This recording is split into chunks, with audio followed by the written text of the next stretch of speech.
Hi,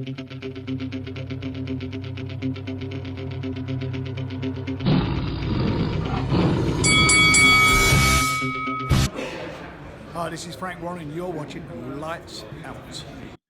This is FAISAL Khan for Lights Out, and with me via Zoom, making his long-awaited return, is the Sugarman Shane Mosley Jr. Sugarman, Happy New Year. What a way to start the new year. Sum up that fight we just seen out in Texas between Ryan Garcia and Luke Campbell. What a fantastic fight it was. And again, what a great way to start off the new year.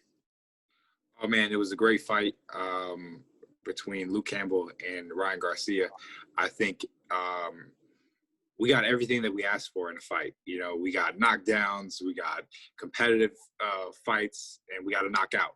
So I think we got everything that we could want or expect in a great championship fight. I mean, it wasn't, for the WBC regular championship, but it was for the interim championship, which is still a championship. And I think we got everything we could have asked for, including Luke Campbell testing the young, up and coming star like that we'd call Ryan Garcia. Probably Golden Boy's next, star after Canelo leaving. So, and we got to see him have to get off the canvas and show what he's really made of, show his boxing skills, show his power, show his grit, everything. And I think that he did that. Even when he got knocked down, he got back up and showed that I'm not afraid of you still. You knock me down, you gotta hit me with a good shot, but I'm still coming forward. I'm still gonna try to knock you out. And you saw that. You didn't see him wither away, or you didn't see him back down from his game plan. His game plan was, I'm gonna try to knock Luke Campbell out. And everybody thought he was crazy for saying that. But look what he did. He knocked him out. He's a fellow stablemate of yours, is Ryan Garcia. So what was you going through during that second round, especially just and after? Oh, man. And after the moment? Bro, man, my wife was like watching me watch the fight on my phone, and she was like, "You look nervous." I'm like, "Yes, I am nervous because Ryan just got knocked down, and we've never seen it before." You know what I mean? Like, obviously, he's never been knocked down before this time, and you don't know what a guy's made of until you know. You know what I mean? So he has to get up off the canvas and show you who and what he's made of. You don't know. So with that being said, he's at this is the toughest fight of his life, and he gets knocked down in the second round. This is not it wasn't like a flash knockdown. He got hurt. You can clearly see he got cracked with a shot, and he got up, dusted it off, and showed everybody that he is a champion. I mean, he is, he has that mindset. He has that I'm going to win no matter what. And he showed that, and he was able to get up off the canvas and knock Luke Campbell out, who has never been knocked out before. What did we learn about Ryan Garcia tonight? I think we learned that he does have his flaws, like every great fighter. You know what I mean? Some great fighters can get away with certain flaws because of how talented they are. You know what I mean? Because their skill level and talent in certain areas are higher than others, so they can then get away from it. Like, for instance, like guys like, Roy Jones, I mean, tremendous athlete, and was able to get away with that athleticism for so long because, he was just so much faster, so much better, so much, than everybody. So until he got in there with somebody that was just as, talented as him, and then, you saw the flaws come out. So this particular, fight, we saw somebody that is, in certain areas, I was like, wow, Luke Campbell is just as fast as Ryan. You know what I mean? I'm like, oh, shoot, he's not, like, you don't see that much of a speed difference, you could see that Luke Campbell had the skills. He set up a great, shot to knock Ryan down. He made him make mistakes. He made Ryan make mistakes, Luke, that is. So with that being said, we've seen at the top level, he does have flaws. You know what I mean? But he was able to overcome that, switch some things up, and that's what makes a true champion. That's what makes a great fighter, is that he's able to make that mistake and then change it, and in the fight, still win. When you look at the history of the 135 lightweight division, you've got some of the probably perhaps the greatest fighters of all time. Your old man was a 135 world champion, Manny Pacquiao, Roberto Duran, Floyd Mayweather, Terence Crawford. Would you say that this current era of the 135 division is the best we've ever seen it at? I think this is the most competitive we've ever seen the 135-pound weight division, because there's so much talent. And even, like, I'm not sure if Stevenson is a 135-pounder. I think he's still a 130-pounder, but he has potential to go up to 135. And then you still have Loma there, you have Lopez there, you have, I still think, Luke Campbell is still, he still can give some of these guys at the top level a great fight. I mean, shoot, if Rolando Romero Roli, if he's the world champion there, I think that if he fought Luke Campbell, he would lose to Luke Campbell. I think, you know what I mean? And then you have Luke Campbell as a world champion. You know what I mean? So I don't feel like, honestly, that a world championship is not in Luke Campbell's, grasp. I think he can still claim a world title, and I think he's still, if he chooses to, and if his people choose to, they can get him to a world championship for sure. But anyways, that's besides the point. We have Rolando Romero, we have, Luke Campbell, we have Ryan Garcia, we have Devin Haney, we have, if you want to still put, if you want to put him there still, we still have Yuriorkis Gamboa. We still have a lot of great fights that can be made. You know what I mean? Like there's a lot of, man, you know what I mean? Even, what's his name? Gambosis, who just beat, him. I mean, God, I mean, what's the guy that Gambosis beat? Lee Shelby. I mean, he still can compete. I mean, like these are still great fights that can be made and happen. That can. So with that all being said, all those guys that I just named, which is like probably like 10 elite fighters that can make great fights between everybody, right? We got a really stacked division. All of them are championship level. All of them are elite level, and all of them I feel like can give us great fights. So I'm excited for the 135 division. Obviously, like you said, my dad was a 135-pound champion and considered one of the greatest at that weight. So, I think that weight class holds a nice place in my heart. You know what I mean? So, and obviously, I'm sorry, I didn't even I didn't say Gervonta Davis. Gervonta Davis is also another one. I don't know how I could miss that, especially his performance this year.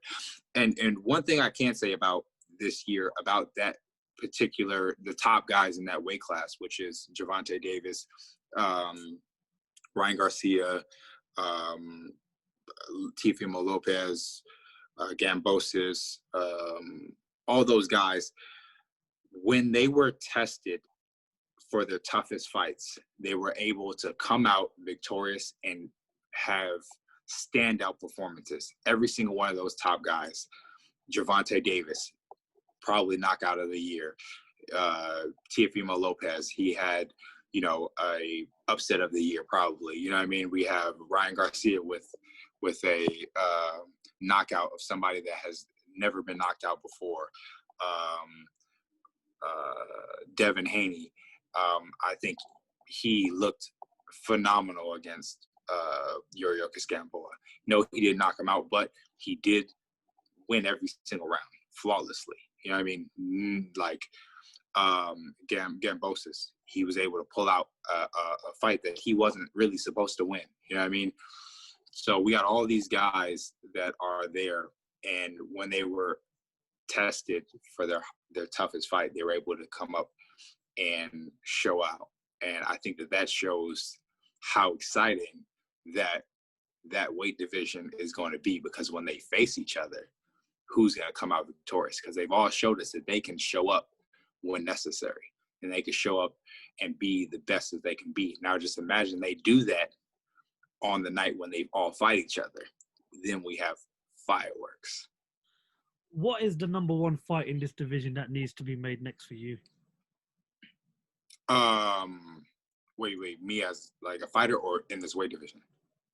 As a fighter, what do you want to see? What's the next fight for you that you would want to see in this division? What do you think is the number one fight? Many people will now say it's Teofimo Lopez versus Devin Haney because they're the guys with the belts, but many people want to see that sort of that next gen clash between Gervonta Davis and Ryan Garcia. And then of course there's still Vasyl Lomachenko, and as you mentioned, there's Gambosis, there's plenty of other names in this division. There's still Luke Campbell. But what do you believe is the number one fight in this division that needs to be made next?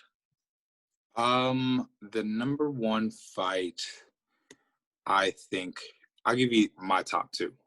So my top two right now is Devin Haney, Teofimo Lopez, and Gervonta Davis and Ryan Garcia. And winner fights winner, loser fights loser. Why not? Semi-finals and the finals then, isn't it? Yeah, why not? You know what I mean? Like, just, but I think stylistically, probably what would be the better fight of all of those is Gervonta Davis and Teofimo Lopez. I think that is like the most fireworks I feel like we'll see. I think, I think that's just stylistically, we got two bombers. You know what I mean? Like we got like just like two, like obviously Ryan, like all those guys can really, you know, punch, but like those two guys I think have the attitude of coming forward and fighting, and you know, really have a potential to be a great fight. Another fight that I think is good, because I just seen recently that Loma called out Gervonta Davis, which I think is an interesting fight as well. I think that's an interesting fight because I'd like to see just if Vasyl Lomachenko at his age can outsmart somebody like Gervonta Davis and how vicious he is. And I think that, you know, it's just an intriguing fight for me. Who's the number one guy for you in the division right now? I mean, belts-wise, of course, yes, Teofimo Lopez, but everybody has their own opinion. You know, everybody likes their own. Everybody has their own take on things in this sport.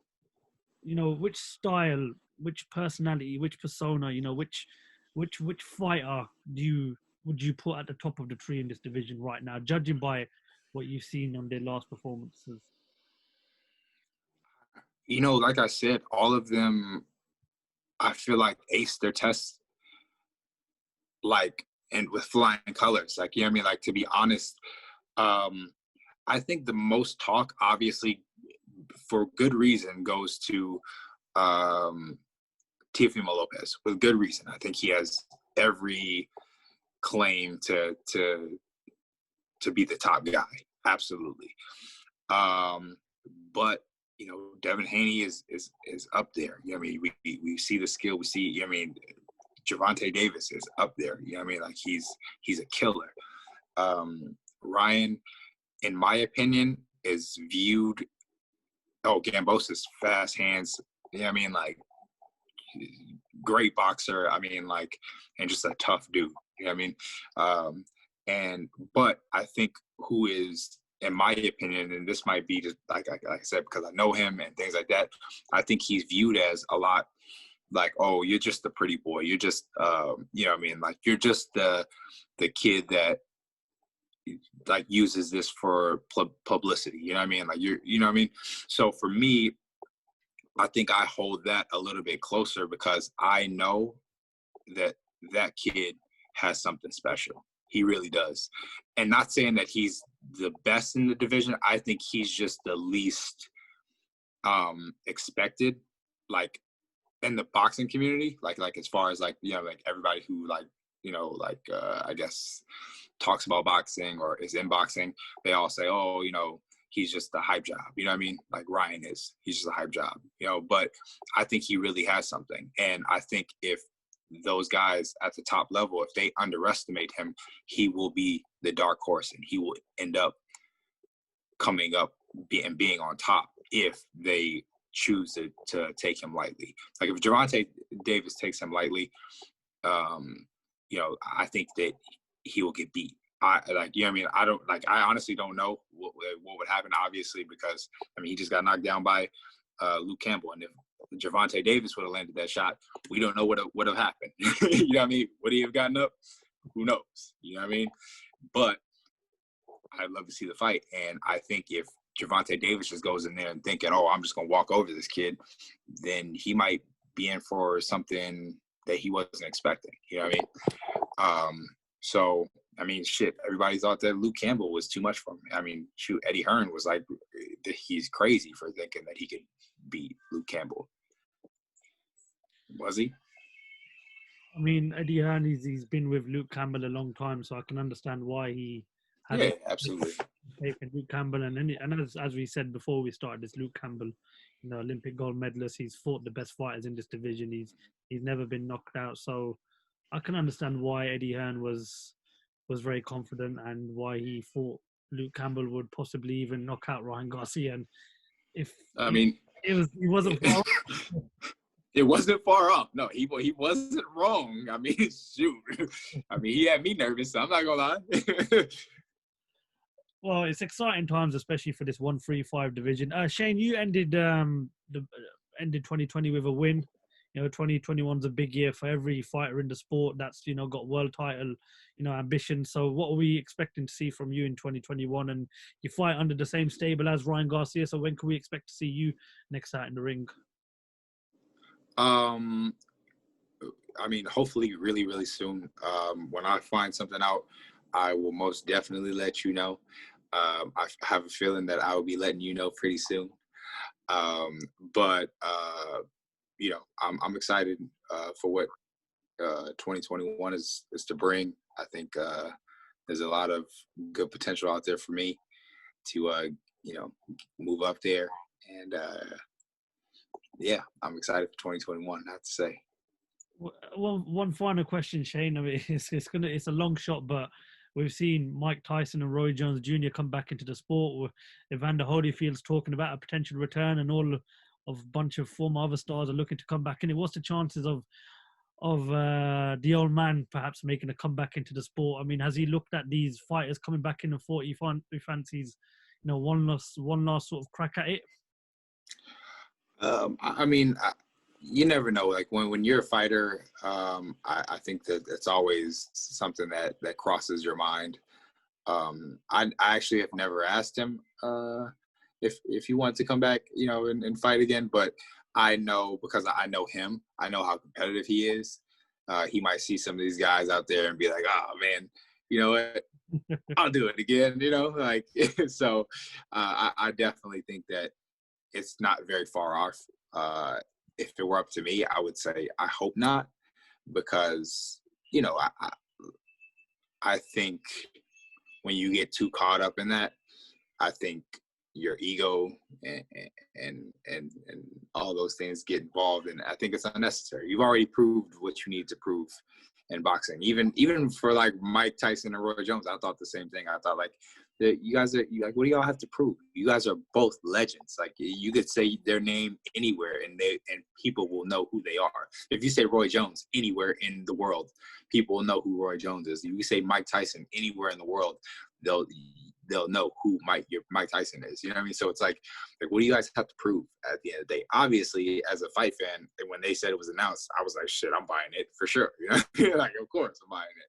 But, you know, I don't feel like they need anything to prove. And same with my dad. Like, I don't feel like it's necessary and he would need to prove anything. But if he did it, obviously, you know, like, I would support him. I'd watch it.